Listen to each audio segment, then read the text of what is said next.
So how many of these fusion centers are there out there? John, there are 72 fusion centers. And look, while there's no strict federal oversight, there are guidelines in place that fusion centers are supposed to adhere to. Right. So how concerned should we be about all of this, that there's fusion centers are out there gathering information on people who have not committed crimes? Well, look, even if you're not a political activist, you do need to think about this. And it's always advisable to watch what you say and you do online. If you're on social networking sites, make sure to set those privacy settings. It's not just law enforcement you have to worry about today. Employers are also increasingly searching the web for job information on job candidates. So you don't know who's watching over your shoulder when you're on a social networking site. Yeah, I tell you, we're being watched in ways that we never really realized before. Fascinating series, very illuminating, too. Thank you. Jerry, thanks so much. Yep, it's important to spy on you because here in the United States of America, you had a Fourth Amendment, didn't you? If you don't fight for it, you won't have it. This has all got to do with you viewers getting up, you men becoming men again. Stop drinking the fluoride, stop taking the Prozac, wake up. All right, so anyway, here's one. Here's my little moment of 9/11 Zen for you. Now, I want you to listen to Ted Gunderson. This is the former FBI chief agent, okay, for Los Angeles. He also was the chief agent in Dallas and also in Memphis, okay? And here he'll give you a little bit of American history so you know what's been happening behind the scenes. Is the chief suspect in the attack upon the World Trade Center on September 11th, is not the chief suspect the individuals or individual agency that bombed the World Trade Center in 1993? Based on what happened in 1993, the FBI not only knew in advance they were going to bomb the World Trade Center, they furnished the ingredients for the bomb. Based on that, I would say that the FBI is the primary suspect, but also I think we have to consider the CIA. And the reason you have to consider the CIA is because when you skyjack 4 airplanes simultaneously with 19 skyjackers, that is no small operation. That took years to plan, number one, and hundreds of people had to know about it in advance. Now, our government, NSA, was monitoring bin Laden's phone calls in February 1998. Are you going to tell me for 1 minute that we didn't know about this in advance? The CIA had to know about it. The FBI had to know about it. The Mossad had to know about it. Now, MI5, British intelligence, had to know about it. The CIA knows about it. The FBI knows about it. The commander-in-chief, the president, would have to know about it. Of course he does. And that would mean that Bush had prior knowledge, and that would implicate him in reality, if we wanted to face this thing as it really is, in murder, in the first degree. Let me explain to the audience what's happened here.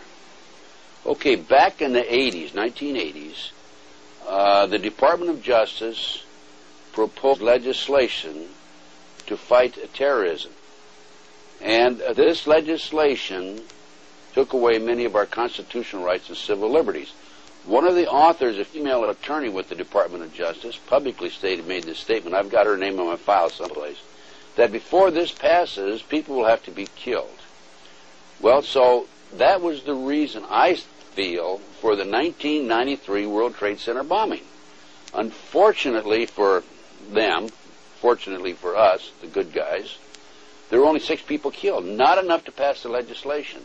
So what happened is 3 years later, no, 93, 2 years later, April 19, 1995, down comes Oklahoma City Murrah building, 168 people killed. 1 year later, the anti-terrorism legislation that takes away many of our constitutional rights and civil liberties is passed. And now with the Twin Towers World Trade Center episode, our Congress is now proposing further restrictions on our constitutional rights and civil liberties. These explosions, these terrorist acts, were an excuse to pass anti-terrorism legislation. And then to implement it. And then to yes. And this is what's happening in the world today. And that's why our intelligence people are not only knew about in advance, but probably involved. There's no question. You cannot possibly have an operation of this magnitude without our people knowing about it. Now, our government, the FBI... When you say our government, and I got to challenge it, this isn't our government. Well, it's the banksters' government, because they control both political parties. The government knows the what, where, why, and when, and how.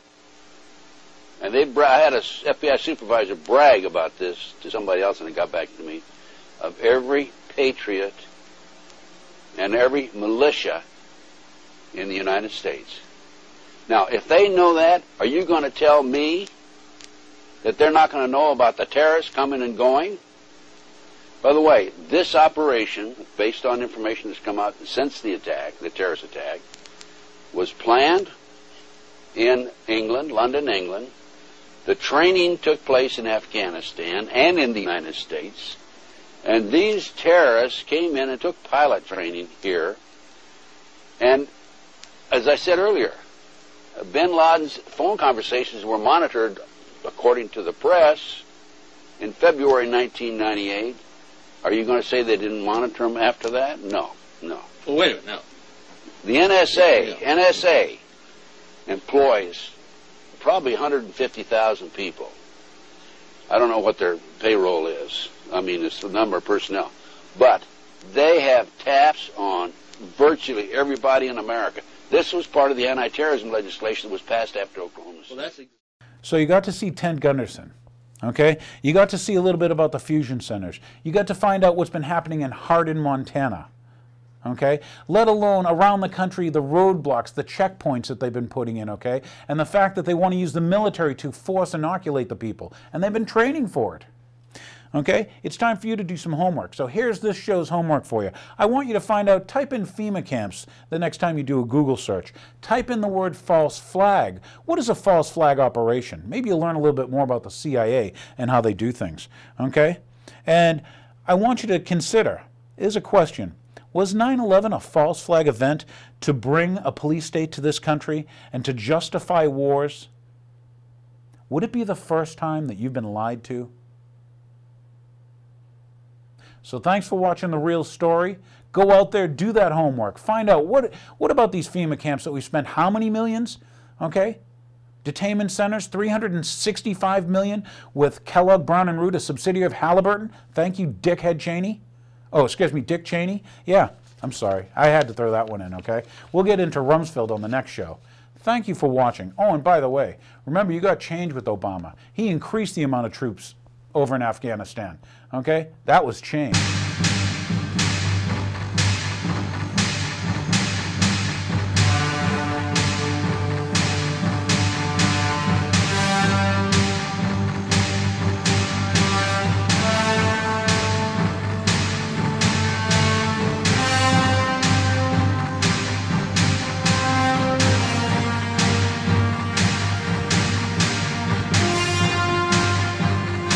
Question is, will they kill untold millions as they did in the last century? It is not the elite cockroaches that determine that. It is you.